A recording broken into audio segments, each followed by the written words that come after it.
말씀에 앞서 먼저 저의 간략한 선교 이야기 좀 들려드리겠습니다. PPT 한번 부탁드리겠습니다.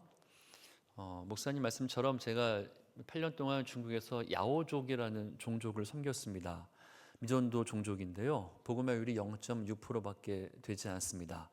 라오스 국경 쪽에 살고 있는데 그곳은 참 멋진 곳입니다. 이 바나나 지평선을 볼 수 있는 그런 곳인데요. 제가 섬겼던 종족의 모습입니다. 이 검은 복장에 이 붉은 술을 하고 있는데 그런 말이 있습니다. 중국에 한주住在路边,壮族住在水边,瑶族住在山边 이런 말이 있는데 모르시겠죠? 무슨 말인가 하면 한족들은 길가에 살고 이 장족들은 물가에 사는데 야오족은 산속에 산다.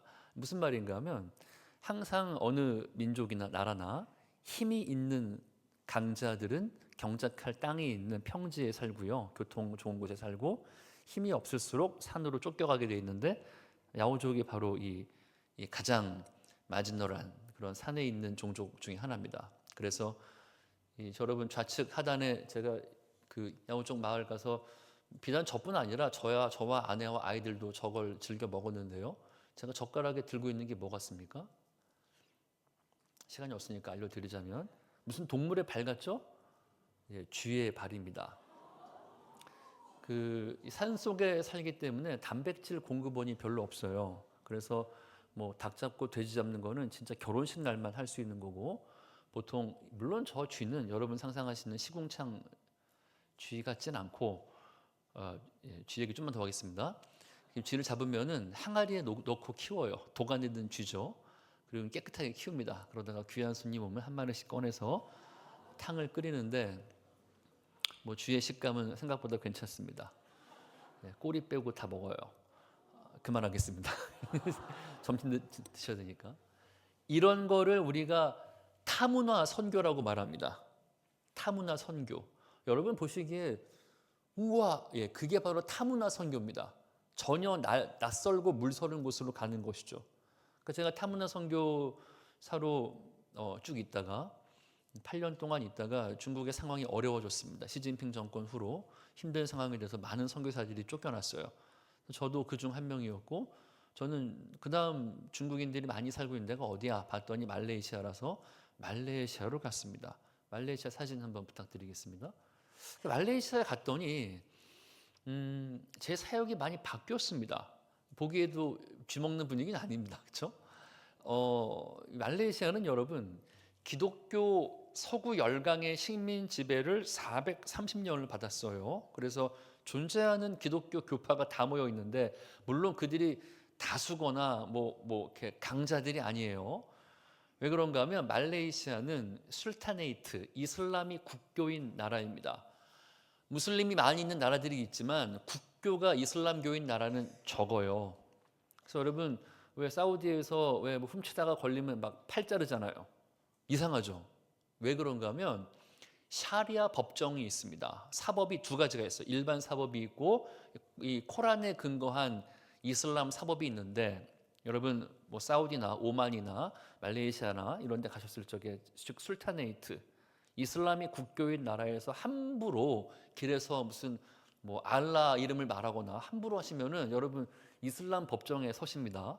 전혀 다른 게임인데 말레이시아는 뭐가 있냐면은 반개종법이 있어요. 법적으로 말레이 무슬림들은 개종 금지고 무슬림들에게 포교 활동하는 것은 감옥 갑니다. 끔찍한 벌을 받는데 사진 아까 좀 다시 볼까요? 제가 말레이시아에 갔어요. 그 화교교회가 있습니다. 저 중국인들은 중국 본토에서 말레이시아 간 지 100년, 200년 된 사람들입니다. 그러니까 생긴 거는 중국인들이지만 영연방이었던 시기였기 때문에 완전 그 자기네들이 영국 사람인 줄 압니다. 영국식 영어 하고요. 그래서 저기서 제가 설교도 하고 청년부도 하고 주일학교도 하고 다음 장 제가 또 하나 한 건 뭔가 하면 선교 훈련이었어요. 아니 저는 이거를 견딜 수가 없었습니다. 화교들 가운데 일부만 교회를 있는데 그 교회가 완전 족벌 체제입니다. 고조 할아버지가 개척한 교회를 증조, 그다음 할아버지, 할머니, 나, 아빠, 손자가 한 5가정이 그냥 대를 이어서 고인물처럼 돼 있는 겁니다. 그래서 나는 여러분 선교적 교회가 되어야 됩니다. 그래서 다민족을 품읍시다. 이슬람, 무슬림, 말레이인들 바로 옆에 있지 않습니까? 그들을 교회로 초대해서 전도합시다. 그랬더니 화교교회가 난리가 났습니다. 목사님 차라리 우리더러 헌금 더 많이 하라 하십시오. 타문화 선교는 멀리 보낼 수 있지만 다민족 선교, 옆에 있는 사람들을 향해서 선교하는 건 안 됩니다. 여기가 말레이시아, 술타네이트입니다. 안 됩니다. 제가 지겠습니까? 지지 않거든요. 끝까지 훈련시켜서 뭘 했냐면 이 말레이시아 화교교회가 옆에 있는 말레이인들을 품을 수 있도록, 이건 다민족 선교입니다. 이거를 했습니다. 그래서 교회가 뭘 했냐면, 그러니까 교회에서 식사를 할랄 뷔페로 하기 시작했어요. 여러분 할랄 음식 아시죠? 이 무슬림들은 돼지고기 같은 걸 못 먹습니다. 어느 정도인가 하면 극렬 무슬림들은요, 제가 직접 보고 경험한 이야기인데, 한 아주머니가 이제 사고 나서 피 흘리면서 병원에 실려왔습니다. 그래서 수혈을 하려고 했더니 아주머니가 이렇게 말씀하세요. 돼지고기 한 번도 먹은 사람이 없는 그런 깨끗한 피를 수혈해 달라고. 그러니까 병원이 뜨아한 겁니다. 무슨 병원이 닭고기 먹은 사람 피, 돼지고기 먹은 사람 피 이렇게 구분하는 병원이 어디 있어요? 혈액형으로 AOA로 구분하지. 그랬더니 아주머니가 그럼 죽겠습니다 하고 정말 죽었어요. 이것이 말레이 무슬림들인데, 교회가 말레이 무슬림을 품기 위해서 돼지고기를 포기했어요. 여러분 중국인들이 돼지를 포기했다는 건 한국인들이 김치 포기하는 거와 똑같습니다. 쉬운 게 아니에요. 그들이 나와 다른 다민족을 품기 위해서 할랄 뷔페를 만들고, 보시면은 히잡들은 무슬림들이, 저기 지금 제가 빨간색 박스 쳐놨는 저희가 교회입니다. 교회로 오기 시작했습니다. 왜? 무슬림 음식을 교회가 배설하니까 오기 시작했어요. 점점 어떤 일이 생기냐면 교회가 경계를 넘기 시작했습니다. 복음을 들고 경계를 넘는 자리에서 성령께서 역사하시는 거 아십니까, 여러분? 이런 일이 생깁니다. 말레이 무슬림 아주머니가 교회 안으로 들어온 겁니다. 교회당 안으로. 그건 여러분 작은 일이 아니에요. 그건 불법이거든요. 그래서 이 교회 목사님 어디 있습니까? 물어보는 거예요. 목사님이 식은땀 줄줄 벌벌 떱니다. 함부로 했다가는 악한 의도로 걸면은 그 걸리거든요. 반개정법에. 샤리아 법정에 서는 겁니다. 목사님이 두려워서 제가 목사입니다. 그랬더니 아주머니가 저를 위해 기도해 주세요. 그래서 이건 더 큰 일입니다. 무슬림에게 서놓고 기도했다가 무슨 일 당하려고. 더더군다나 여자잖아요. 아주머니잖아요. 목사님이 눈 질끈 감고 잠깐 기도하고 얼른 손 떼고 그 아주머니 집에 가셨는데, 다음 날 그 아주머니의 남편이 교회로 찾아왔습니다. 목사님 어디 계시냐고. 올 게 왔구나. 목사님이 두려운 마음에 정말로 제가 목사입니다 그랬더니 그 남편 되시는 분 말씀이, 내 아내의 암이 나았다고. 이런 일이 생기는 겁니다. 이것이 바로 교회가 경계를 넘어서는 선교적 교회가 돼서 다민족을 품을 때 일어나는 역사입니다. 저는 오늘 설교 주제가 부름받고 보냄받은 제사장 나라라는 주제인데요.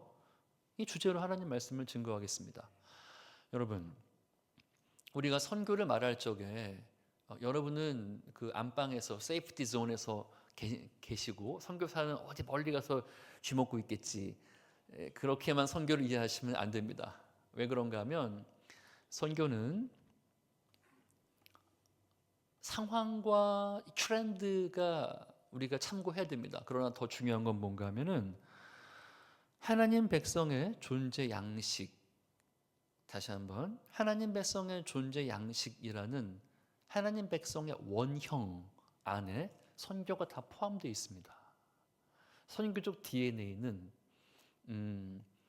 그러니까 약은 약사에게, 진료는 의사에게, 설교는 목사에게, 선교는 선교사에게, 뭐 자녀 교육은 오은영 박사에게. 여러분 뭐 할 거예요? 여러분 뭐 하실 겁니까? 그런 게 아니라는 거예요. 하나님 백성의 정체성 안에 이 모든 게 들어 있습니다. 그래서 오늘 나눌 설교는 내용은 구약의 공동체, 그러면 출애굽 이스라엘, 신약은 사도행전의 안디옥 교회를 샘플로 해서 하나님 백성의 존재 양식 속에 들어있는 그 선교가 뭔지 보도록 하겠습니다. 그것은 제가 앞서 말씀드린 다민족 선교와 타문화 선교입니다. 먼저 출애굽의 이야기로 가보겠습니다. 이스라엘 민족은 430년 동안 애굽에서 노예살이했습니다. 우리가 그들을 히브리인이라고 말합니다. 저 세계 7대 불가사의 중에 하나인 피라미드 누가 만들었습니까? 히브리인들이 만들었습니다. 여기서 히브리라는 뜻이 두 가지가 갈라지는데, 히브리는 물을 건넌 자라는 뜻이 있습니다.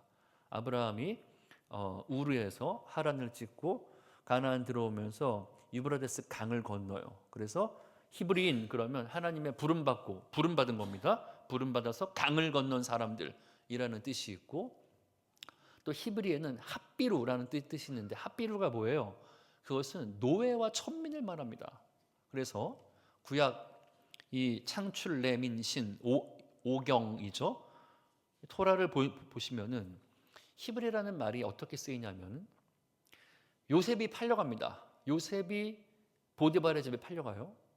보디발의 아내가 요셉을 유혹을 하는데 요셉이 넘어오지 않죠. 그러니까 저 히브리 종이 나를 능욕했다라고 말하고, 요셉이 종이 아니라 총리가 되었습니다. 그런데도 요셉이 형들을 만나서 잔치를 배설하는데 애굽 사람들과 상을 따로 차려요. 왜 그럽니까? 성경에 말하기를 애굽 사람은 히브리인과 함께 밥 먹으면 안 되기 때문에 그렇게 합니다. 히브리인들은 벽돌이나 쌓는 피라미드 쌓는 민족인데, 그래서 하나님께서 모세를 통해서 출애굽시킬 때 어떻게 말씀하세요? 바로에게 이렇게 말해라. 히브리 사람의 하나님 여호와께서 말씀하시기를 내 백성을 보내라. 그들이 나를 섬길 것이니라. 히브리인을 향한 출애굽이었습니다.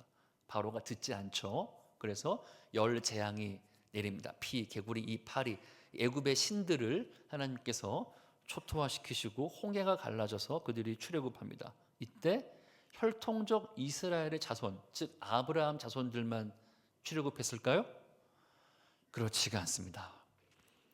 성경을 보면 출애굽기 12장 38절을 보면 중다한 잡족, 어감이 영 그렇죠.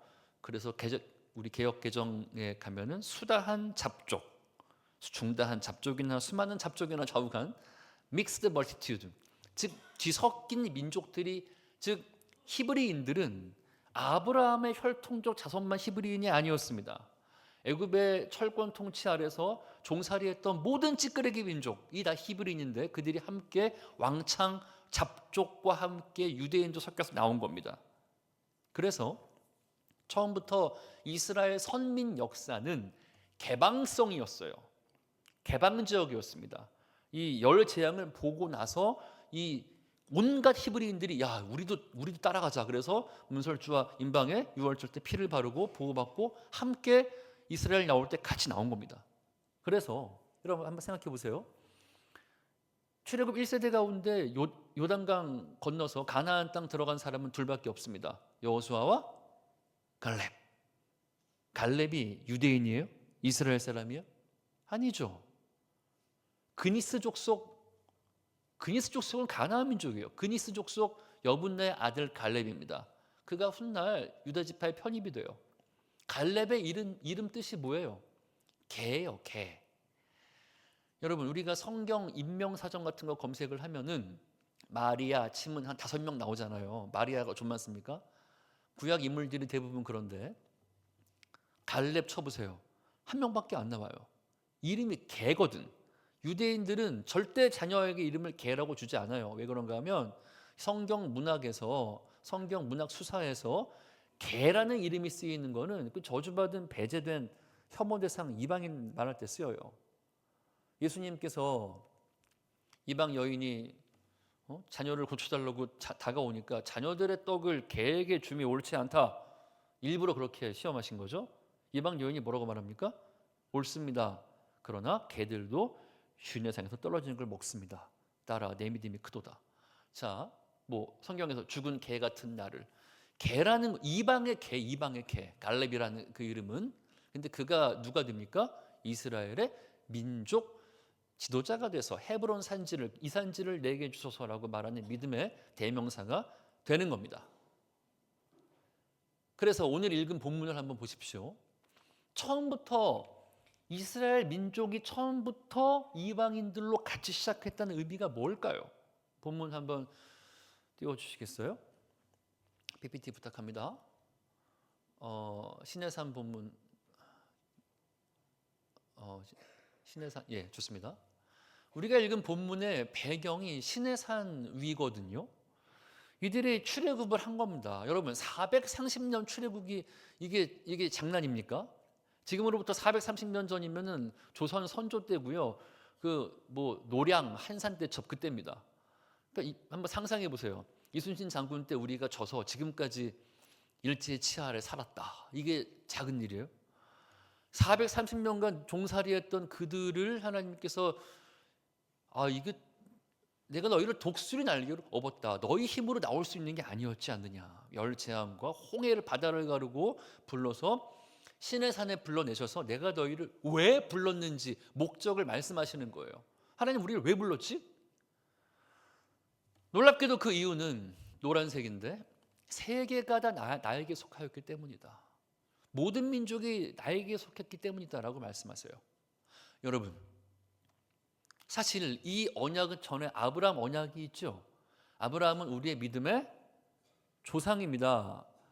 즉 하나님께서 아브라함을 왜 부르셨어요? 동일하게 우리를 왜 부르십니까? 이유가 같아요. 하나님 아브라함 부르실 때 너는 너의 본토 친척 아비 집을 떠나 내가 너에게 지시할 땅으로 가라. 내가 너 이름을 창대케 하고 너로 큰 민족을 이루고 복의 근원을 삼게 하리니 너는 복의 근원이 될 거다. 너를 저주하는 자를 저주하고 축복하는 자를 축복하리니 땅의 모든 족속이 너로 인하여 복을 받으리라. 하나님께서는 구원받는 개인의 샘플, 여러분 개인 우리 개인을 부를 때에도 그 목적과 이유와 방향은 모든 민족이었고요. 구원받는 공동체의 샘플입니다. 이스라엘은.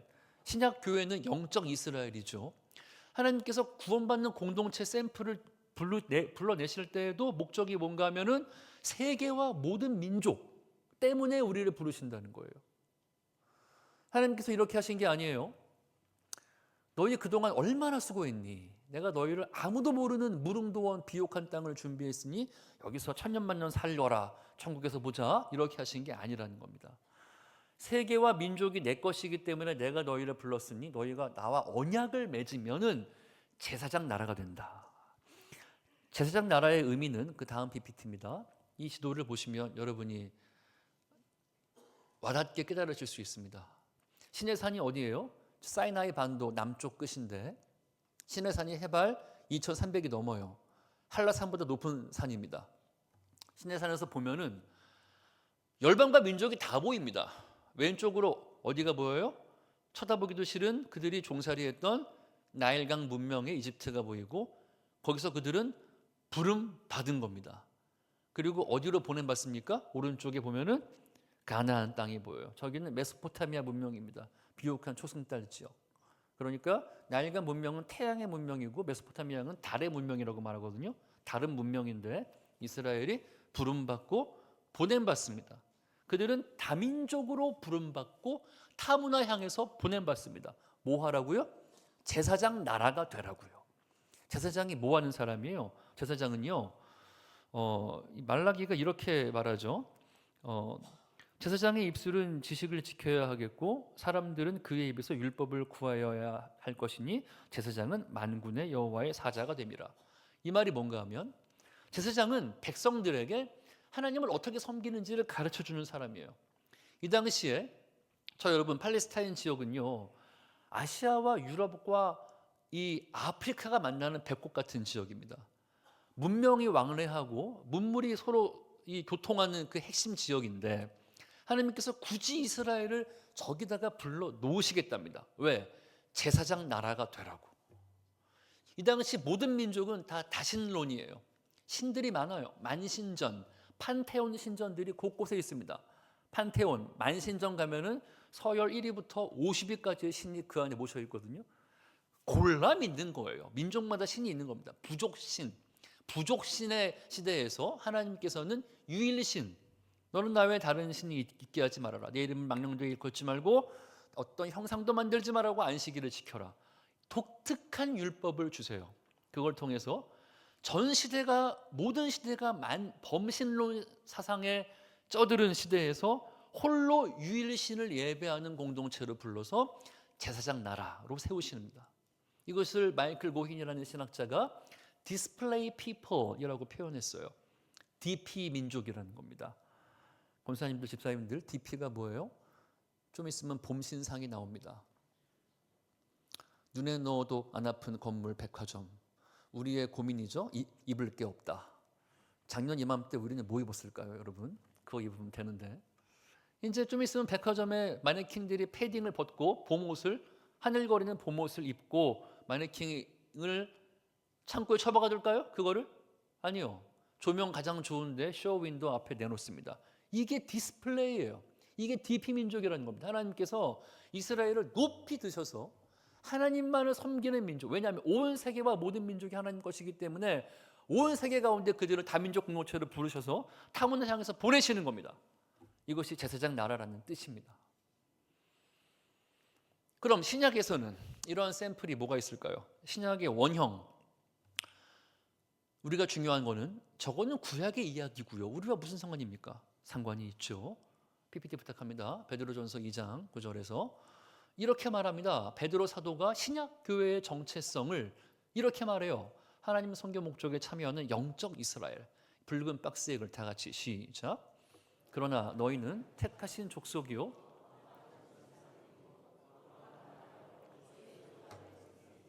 이는 너희를 어두운 데서 불러내어 그의 기이한 빛에 들어가게 하신 이의 아름다운 덕을 선포하게 하려 하심이라. 아멘. 이게 신약 교회의 정체성이랍니다. 아까 읽은 구약 출애굽 정체성과 똑같죠. 거룩한 나라, 나의 소유, 제사장, 거룩한 백성, 하나님의 소유, 다음에 제사장 나라. 목적이 뭐예요? 우리를 어두운 데서 불러내어서 그의 기이한 빛에 들어가게 하신 이 아름다운 덕을 사람들에게 선포하기 위해서 신약 교회가 존재한다는 겁니다. 우리는 누구인가? 제사장 나라라는 겁니다. 그래서 이 샘플이 사도행전을 보면은 잘 나옵니다. 우리가 사도행전 교회 그러면 우리가 쉽게 떠올리는 게 사도행전 2장 교회입니다. 감동적이죠. 사도행전 2장은 믿는 사람이 다 함께 있어 재산과 물건을 통용하고 날마다 성전에서 모이고 집에서 떡을 떼며 하나님을 찬미함에 수가 더했다. 우리가 이 본문을 너무나 사모합니다. 초대교회로 돌아가자. 신대원에서 봄 개강 때마다 수련의 주제는 아데 폰테스, 본질로 돌아가자 늘 할 때 사도행전 2장을 말하곤 하는데, 그러나 놀랍게도 사도행전 2장 교회는 사도행전이 제시하는 모범교회가 아닙니다. 왜 그럴까요? 사도행전 교회는요, 오직 유대인들로만 구성된 그들끼리 좋은 동질 집단에 불과합니다.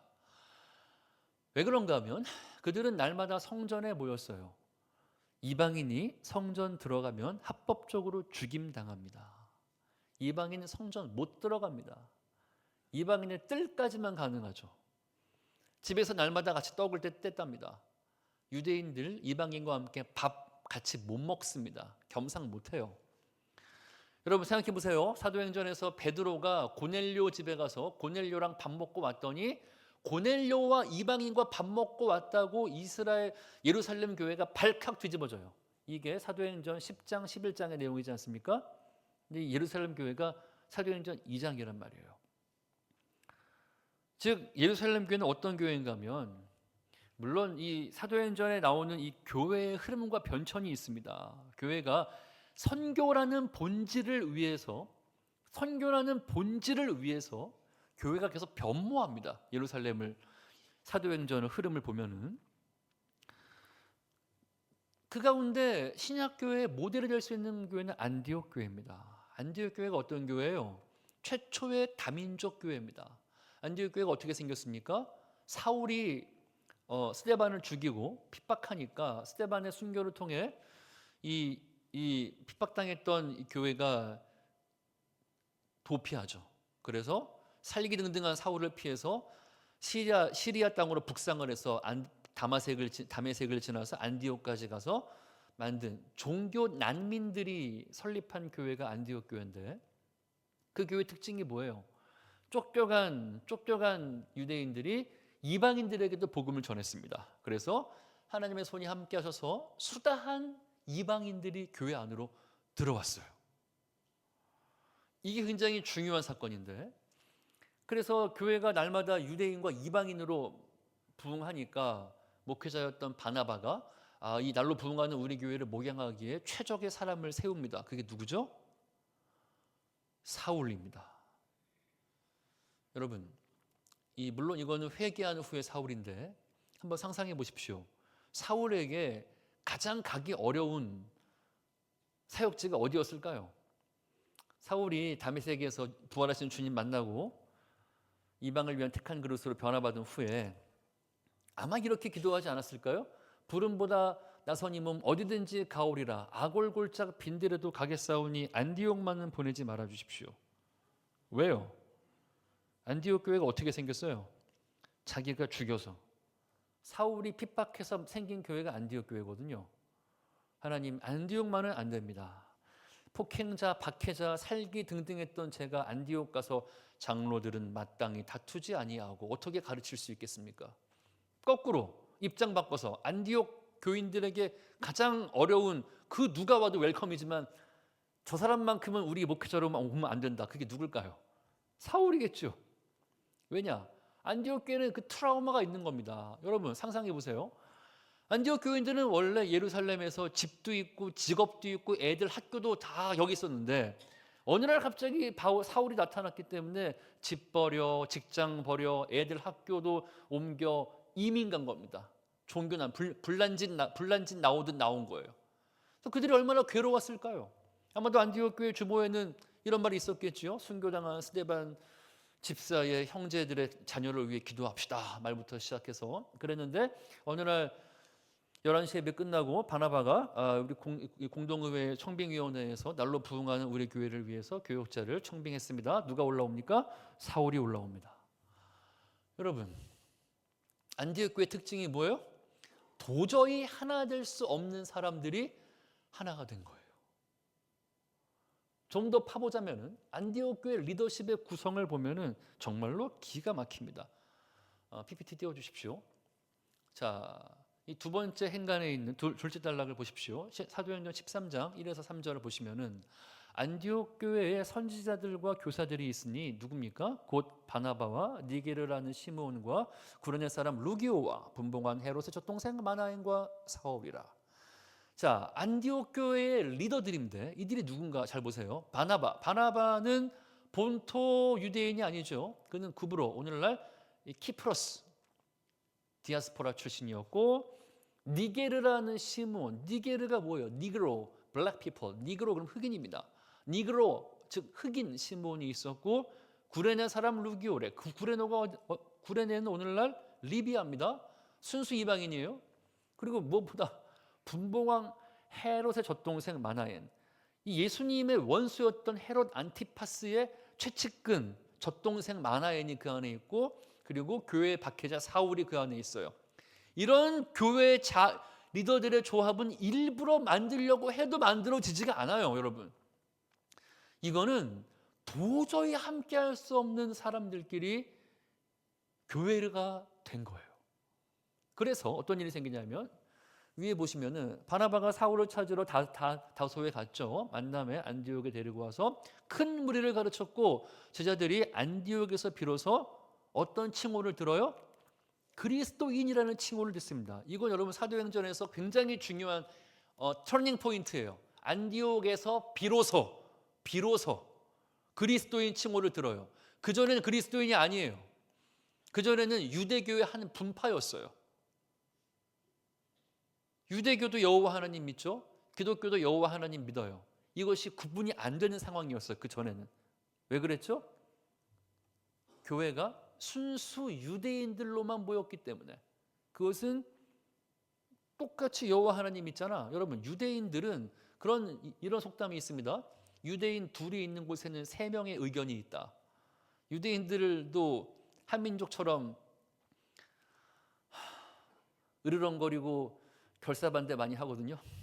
그래서 둘이 있으면 세 명의 의견이 있다. 파가 엄청 많아요.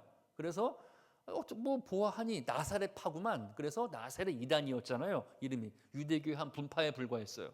그런데 안디옥에서 이게 뒤집어집니다. 왜 그런가 하면 안디옥이라는 도시는 당연히 이방 도시예요. 안디옥은 동방의 여왕이라고 불렸던 로마 제국 시대에 인구가 50만 명이 되는 로마 제국의 3대 메가시티인데 50만 명 가운데 7만 명이 유대인이었습니다. 여러분, 이 727에 49니까 이 50만 가운데 7만 명의 유대인이 있으면 안디옥 사람들 다 알아요. 유대인이 어떤 사람들인지, 어떤 삶을 사는지 압니다. 근데 그 유대인이 어떤 삶을 살아요? 이방인과 겸상 안 합니다. 그들끼리 모여 배타적입니다. 근데 웬걸? 뭐 핍박을 통해서 왔던 새로운 난민들이 있는데 그들도 뭘 믿어? 여호와 하나님 믿는데 유대교의 분파가 또 하나 늘었구만. 그랬는데 웬걸? 그 전에 안 하던 짓을 하는 거예요. 이방인들이 막 들어오기 시작하고, 그리고 뭐 그들을 박해했던 사울이 지금 그들의 리더라면서 이게 가능해? 그런 일들이 생기는 겁니다. 이때 사람들은 놀라기 시작해요. 자, 이해관계와 정견도 다르고 나와 기질과 성향도 다른데 어떻게 그들이 함께 있지?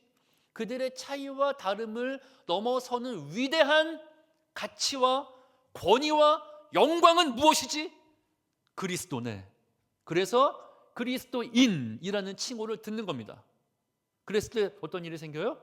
아까 PPT 다시 한번 띄워주세요. 제일 밑에 2절 3절 다 같이 시작. 주를 섬겨 금식할 때에 성령이 이르시되 내가 불러 시키는 일을 위하여 바나바와 사울을 따로 세우라 하시니 이에 금식하고 기도하고 두 사람에게 안수하여 보내니라. 성령께서 어떻게 하시냐면은 안디옥에서 다민족 공동체가 세워졌고 그들이 그리스도인이라는 칭호를 들었다. 합격이다. 안디옥 교회의 DNA, 안디옥 교회의 교회론, 안디옥 교회의 복음이라면은 전 세계 열방에 그 씨앗을 뿌려도 된다. 하나님은 부족신이 아니니까. 하나님은 유대인만의 하나님이 아니니까. 하나님은 모든 민족의 하나님이시기 때문에 안디옥에서 그들이 그리스도인 됨의 칭호를 들으니까 성령께서는 합격이다. 안디옥 교회야, 너희가 선교사를 파송해라. 그래서 세계 최초의 선교사 파송이 이루어지는 겁니다.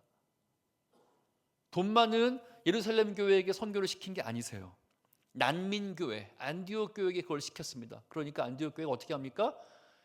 금식하고 파송합니다. 왜? 돈이 없으니까. 여러분, 당시 로마 제국 시대에 이 기독교인들의 상황을 역사 고증을 보면은 기독교인들은 하층민에 속했습니다. 셀수스와 저스틴의 대화가 유명한데 최초의 안티기독교 철학자였던 셀수스가 이렇게 말하죠. 너희 기독교인들을 봐라. 너희 기독교인들은 바보, 천치, 여자, 어린이, 노예들에 불과하다. 그 다음 한 말이 중요해요. 그런데 어찌하여 소크라테스와 플라톤의 후예인 우리가 너희의 제자가 되었단 말인가. 이렇게 말하거든요. 맞아요. 저스틴 말처럼 당시 기독교인들은 바보, 천치, 여자, 어린이, 노예들에 불과했습니다. 사회 하층민들이었어요. 하루에 한 끼 먹었답니다. 근데 하나님께서 그 하층민으로 구성된 그 교회가 그리스도인 칭호를 들으니까 그 교회대로 선교하라고 명하신 겁니다. 그러니까 그 교회는 금식해서 돈을 모아서 타문화 선교를 했고 바울과 바나바를 파송해서 1, 2, 3차 전도 여행이 이루어짐을 통해서 복음이 열방에 전파된 거예요. 이때 어떤 일이 생깁니까? 여러분, 복음 전파라는 것은 왜 중요한가 하면은 이 일을 통해서 교회가 새로워집니다. 자, 그 전까지 기독교인들이 유대인이었을 때는 금과 옥조가 뭐예요? 할례와 율법이에요. 유대교 안에 기독교가 섞여 있기 때문에 다를 게 없습니다. 여전히 할례 받고 율법 지키고 심지어 짐승 제사 드리는 겁니다. 근데 이방인 기독교인들이 많아지니까 여러분 그거 아세요? 세계에서 가장 위험한 노래가 있습니다. 날 따라 해봐요. 요렇게 그거는 다민족 상황에서 하면 안 되는데 이방인들이 절대 못 따라합니다. 고넬료가 참 재밌죠? 고넬료가 베드로에게 복음 듣기 전에 하나님께 기도하고 있잖아요. 고넬료가 기도하니까 천사가 내려와서 뭐라고 말합니까? 고넬료야, 너의 기도와 구제가 하나님께 상달되었다. 가서 빨리 베드로 불러와서 복음 들어라. 재밌지 않습니까? 지금 고넬료가 복음 듣기 전에 어떻게 하나님 기도하고 있죠? 이게 누군가 하면 God fearer, 하나님을 경외하는 자라는 이방인들이 이때 많았어요. 회당에 가면은 70인경이라는 히브리 말로 된 성경이 제국 언어인 헬라어로 번역되어 있었고 이방인들이 그들의 언어로 된 성경을 보고 놀랐습니다. 그런데 뭘 못해요? 할례 받고 율법 못 지켜요. 고넬료가 로마 백부장인데 무슨 수로 안식일을 지킵니까?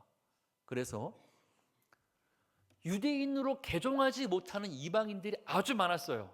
그래서 성경은 그들을 하나님을 경외하는 자라고 표기합니다.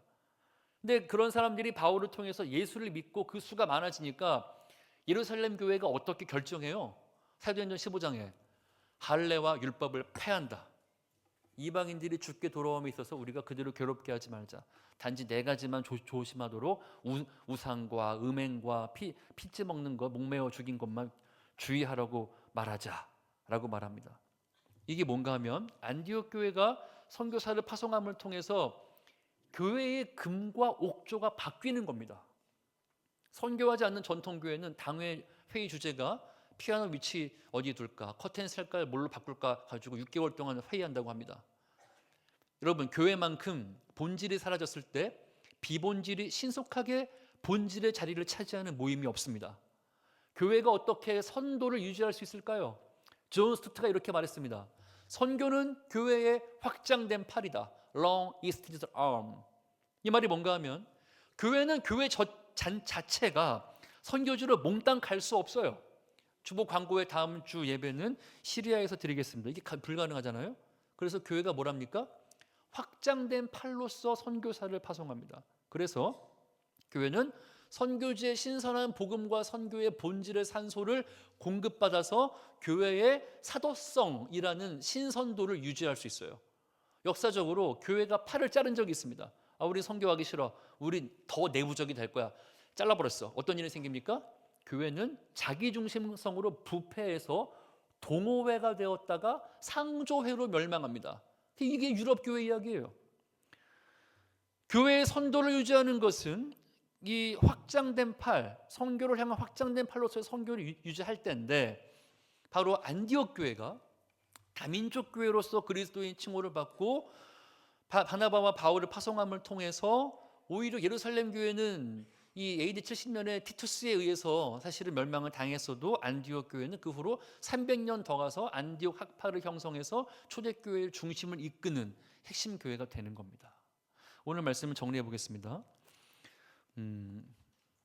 말씀하다 보니까 강의 같은 말씀이 됐는데 두 가지로 제가 핵심을 추려보겠습니다. 첫 번째, 선교의 DNA는 하나님 백성이 나와 다른 다민족 다문화를 포용할 때 시작됩니다.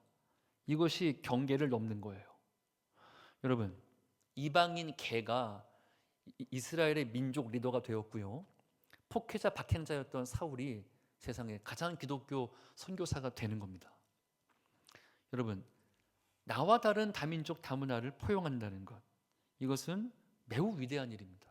특히 한국 사회는 저출산으로 다민족 사회로 갈 수밖에 없습니다. 국방의 의무, 납세의 의무, 그거 다 누가 지킵니까? 우리가 초고령 사회로 접어드는데 우리가 이거는 피할 수가 없습니다. 특히 좀 찾아봤는데 창원시가 특례시를 유지하기 위해서 인구 100만이 유지가 돼야 되는데 한국 사람만 하면 100만이 안 됩니다. 그래서 특례시 유지하기 위해서 창원시가 작년과 올해 특별히 중점 두는 사역이 뭐예요? 외국인들 이주민 받기입니다. 창원시는 공개적으로 이주민이 채워지지 않으면 특례시 유지 못합니다. 지금 2%거든요. 창원시 인구의 2%만 외국인인데 이건 앞으로 4%, 7% 넘어갈 겁니다. 다민족 다문화가 세 단계를 통과합니다. 우리가 곧 닥칠 일이기 때문에 2%대까지는요. 이때까지는 동화주의, 다문화주의, 상대주의로 가는데 동화주의는 뭔가 하면 외국인 보면 일로 와, 한국말 배워야지, 김치 먹어야지 이렇게 우리한테 동화시키려고 합니다. 그 다음 단계가 다문화주의인데 서로 문화를 교류합니다. 마라탕 맛있는데? 탕후루 괜찮네? 하면서 우리가 그들의 것을 배우고 그들 우리의 것을 같이 배우기 시작하는데 그 다음 단계가 뭔가 하면 상대문화주의인데 이건 뭔가 하면 인구 4% 7% 넘어가면요, 그들이 세를 형성합니다. 마치 미국의 차이나타운 같은. 그들이 세를 형성해서 이거를 법제화합니다. 그때는 교회도 함부로 못 들어갑니다. 그러니까 사실은 한국 사회는, 창원시는 지금 굉장히 중요한 민타임에 있어요. 지금 교회가 이주민을 어떻게 환영하고 어떤 사역 계획을 세울 것인가는 마치 말레이시아 화교교회가 말레이 무슬림 품는 것과 같은, 그거보다는 쉽겠죠. 우리가 이 세팅을 지금부터 갖추는 건 매우 중요한 것입니다. 제가 얼마 전에 캐나다 갔다 왔는데요, 캐나다가 사실 이 전철이 있습니다. 캐나다가 이주민을 엄청 수용했잖아요. 근데 교회는 대부분 백인 교회가 주류 교회입니다. 아시다시피 캐나다는 세계에서 동성애가 가장 활발한 나라가 됐어요. 6개의 성이 있죠. 그걸 법적으로 인정하는 강력한 동성애 나라가 됐는데 교회들이 힘을 못 씁니다. 이주민이 이렇게 많은데 백인들이 이주민을 계속 거부했어요. 그래서 교회가 그냥 힘없는 백인 교회로 남아 있는데 예외가 되는 몇 가지 교회가 있습니다. 토론토에 있는 People's Church라는 교회가 있어요. 이 교회가 1928년에 세워진 전통 교회인데 그 교회가 이 캐나다가 점점점 이주민 많이 받다 보니까 1993년에 교회 정책을 바꿉니다. 우리는 이주민 교회가 되겠다. 그래서 그 교회 가면은 70민족 대표단이 있고 4천 명이 함께 예배를 드리는데 모든 예배와 교제와 휴가와 나눔과 뭐 정책 서비스와 영어 교육 모든 거를 이주민과 함께 다민족으로 함께 합니다. 캐나다에서 거의 몇 개 안 되는 이 복음의 활발함과 열정이 있는 교회고요. 타문화 선교도 열심히 합니다. 그 사회를 변화시키고 있는 거의 유일한 교회예요. 여러분, 우리가 어떤 교회가 되어야 되겠습니까? 다민족 다문화 교회에 대한 도전입니다. 두 번째는 타문화 선교에 대한 도전입니다. 안디옥 교회가 금식하며 선교사를 파송했다는 걸 잊지 마십시오. 선교라는 것은 여유 있고 힘 있고 돈 있고 잉여물이 있었을 적에 그거 가지고 하는 게 아닙니다. 하나님께서 안디옥 교회에게, 그 가난한 안디옥 교회에게 파송해라. 그들은 금식하며 파송했던 것입니다. 오늘날 창원 왕성교회가 참으로 얼마나 해외 선교에 힘쓰는지 모릅니다. 정말 주께 감사한 일입니다.